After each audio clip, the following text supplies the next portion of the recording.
This day I would walk the Highline Trail with my son. Early morning we found a place to park our car and took a shuttle bus to the trailhead. It wouldn't take long before I realized that this was not going to be a routine hike. The need to hold onto the cable and seeing drop-offs was not something my mind was prepared for. The path would eventually open up in places, making the walk comfortable, but then at times, the path would disappear and you'd have to walk over stones.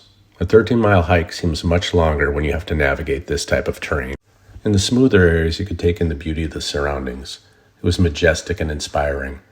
It was mid-August, but we seemed to have the place to ourselves. It made me wonder if most people had turned around at some point, as the only things that were moving was a small group of mountain goats. Without tree cover, you could see for great distances.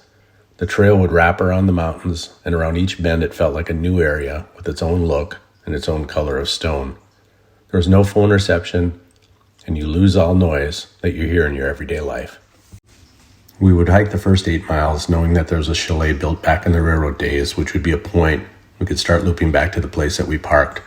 It seemed to be taking much longer than anticipated getting there. At this point, I was very concerned about our ability to have enough daylight. We finally reached the Granite Chalet. It was a place that had no electricity but was able to provide snacks and water for hikers. Supplies were delivered by horseback. It did have 12 small cabin rooms to stay, and I was worried about our ability to get back to our car in time, so I tried to see if we could stay for the night. But this was the only place to stay inside the park and was somewhat of a novelty. People probably planned their reservations a year or so in advance. We were able to get some snacks and something to drink. I had just sat down when I overheard conversations of how many people had been killed by grizzly bears so far this year.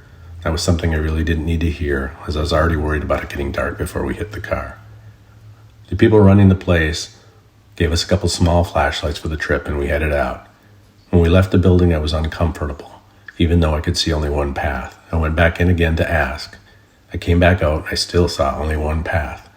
It still didn't feel right, but there were no signs. Jake mentioned that he saw people standing on that path when we arrived, and I remembered that as well. I agreed and we headed towards our car. I imagined that the path would have to become somewhat smoother at some point if horses were able to bring supplies. But it seemed to be getting worse. There were long stretches of just rock. My mind started playing tricks on me, and I thought I could hear cars. A vulture started circling and was swooping down very close. The weather was changing and it was getting cold. We were moving as quickly as possible without tripping on something, trying to get as much remaining daylight as we could. The more we traveled, the more I worried. I was praying we would make it in time.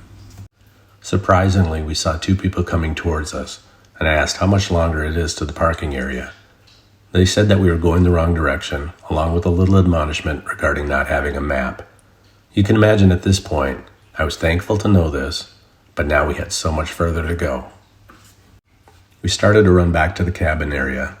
Maybe there was some hope they'd let us stay in the kitchen or give us some type of shelter. I was out of breath after the hike in high elevation and could not move fast any longer.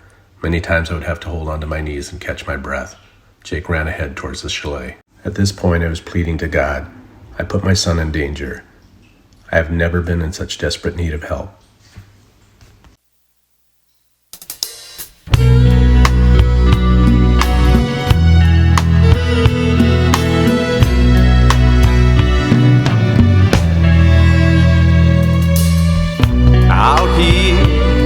This Highline Trail, seems that things have gone wrong.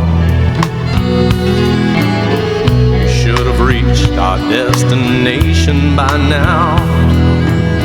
This should have never taken this long. Holy Father, hear my prayers. My legs, they're heavy, I'm short on air. The summer's been dry and there are hungry bears. We're a long way from home. It seems to me it's the role of a father to protect his children from danger and from harm. The truth is my fear's been growing by the hour. I don't wanna show my alarm, no. Holy Father, hear my prayers.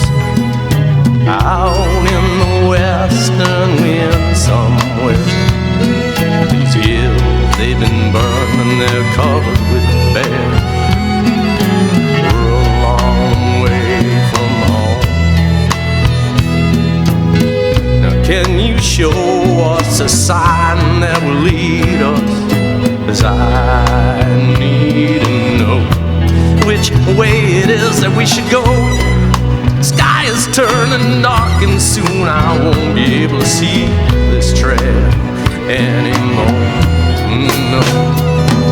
Holy Father, giver of life, I'm weak on spirit, I'm lacking sight, but I'm not out here alone tonight. There's someone depending on me.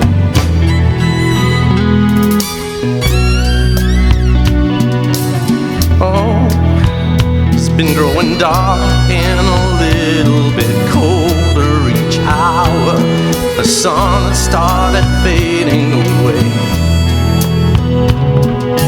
rapidly changing the wind and the weather. Holy Father, hear my prayers. My legs are heavy, I'm sure on it. Summer's been dry and they're hungry there. We're a long way from home.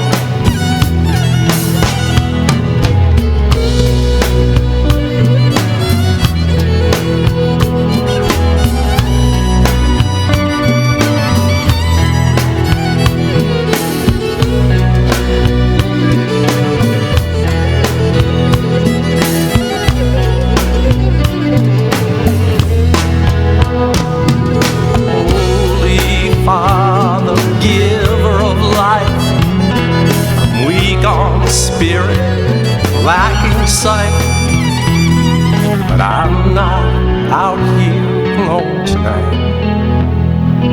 There's someone